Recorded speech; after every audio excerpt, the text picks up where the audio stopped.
invisible friend. A girl's imaginary friend turns out to be a real guardian from a secret world. Chapter 1: The Whispering Shadow. Lena had always believed in magic, not the kind found in storybooks, but the kind that lived in the corners of her room when the lights went out, in the wind that carried secrets through the trees, and most of all, in her best friend, Solas. Sola had been with her for as long as she could remember. He was tall and slender, with silver eyes that shimmered like moonlight and hair as dark as the midnight sky.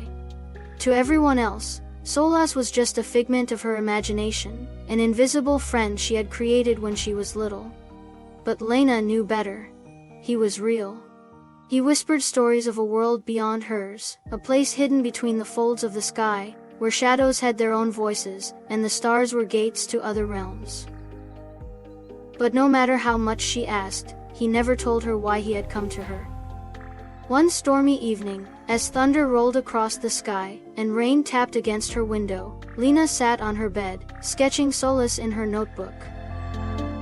"Why do you stay with me?" she asked, looking up at where she knew he was standing, even though no one else could see him. Solas hesitated. "Because you need me?" he said at last. Before Lena could ask what he meant, the window burst open, and the wind howled into her room. But this was no ordinary storm. It carried whispers, voices calling her name. And then she saw them. Dark figures moved in the rain, their eyes glowing like embers. They weren't human. Sola stepped in front of her. "They've found you," he murmured. "We have to go, now." Chapter 2: The Hidden Realm. Before Lena could protest, Solas reached out and touched her forehead. The moment his fingers brushed her skin, the world around her unraveled like a tapestry. Her room dissolved, and they were falling, through shadows, through stars, through endless swirling light. When Lena opened her eyes, she was no longer in her bedroom. She was standing in a city of silver and sapphire, towers rising like frozen waves, bridges of light stretching across an endless sky. The air shimmered with magic, and creatures she had only seen in dreams walked past her, as if she belonged there. Where are we?" she breathed.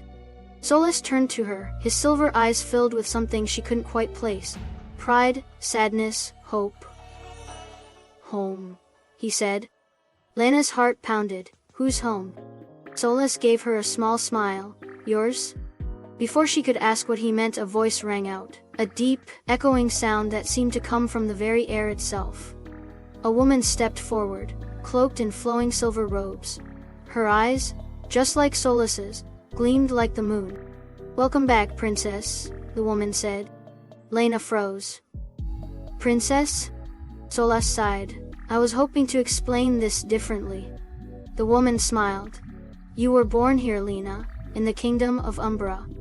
But the Shadowborn, those who lurk in the darkness, came for you when you were just a baby. To keep you safe, we hid you in the human world, where you would be protected until you were strong enough to return." Lena shook her head. "That's not possible. I have a family, a normal life." Solas lowered his gaze.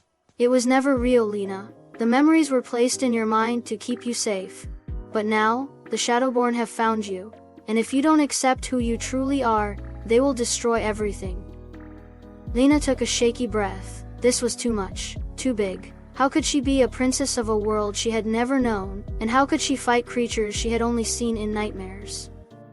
But then she remembered the way Solas had always been there, protecting her. She looked into his silver eyes and knew, deep down, that he had never lied to her. She wasn't just an ordinary girl. She was something more. And she was ready to find out what. Chapter 3: The Guardian's Oath. The next few days were a blur of training and discovery. Lena learned that she had power, real power. The ability to command light and shadow. She trained with Solas, who was more than just an invisible friend. He was her sworn guardian, a warrior bound to her since birth. "You were never alone, Lena," he told her one evening as they stood on the palace balcony, looking over the glowing city. "I've always been here, waiting for the day you would remember." A part of her still ached for the life she had left behind, but another part, the part that had always believed in magic, knew that this was where she truly belonged. And when the Shadowborn returned, she would be ready.